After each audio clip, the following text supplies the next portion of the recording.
అండి, welcome to our channel Mahi things. ఈ రోజు వచ్చేసి మీషో నుండి జార్జెట్ శారీ తీసుకున్నా అండి, అదే చూపిస్తా. ఇది వచ్చేసి శారీ అన్నమాట.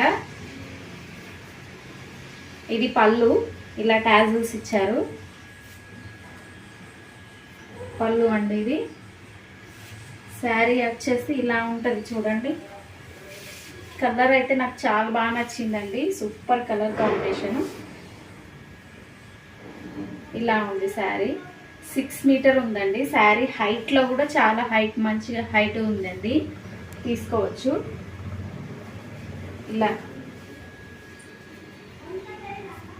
ఇలా వేసుకుంటే ఇలా ఉండిద్ది. బాగుంది కదా కలర్, నాకైతే సూపర్ నచ్చింది. దీనికి వచ్చేసి బ్లౌజ్ వచ్చేసి ఇలా ఉంది చూడండి, జార్జెట్ క్లాతే. ఇది కూడా సీక్వెన్స్ది. క్వాలిటీ అయితే సూపర్ అండి. చూడండి ఒకసారి దగ్గరగా. సీక్వెన్స్ ఉంది కదా చూడండి, బూటీస్ లాగా చిన్న చిన్నగా. నాకైతే కలర్ కాంబినేషన్, బ్లౌజ్ హైలైట్ అనిపించింది. మీకు ఎలా అనిపించిందో కామెంట్ చేయండి. ఖచ్చితంగా తీసుకోండి, 100% నేనైతే చెప్తా. నాకు నచ్చింది. మీకు ఎలా అనిపించిందో కామెంట్ చేయండి, లైక్ చేయండి. ఇప్పటివరకు మన ఛానల్ని సబ్స్క్రైబ్ చేయకపోతే సబ్స్క్రైబ్ చేయండి. Thank you for watching.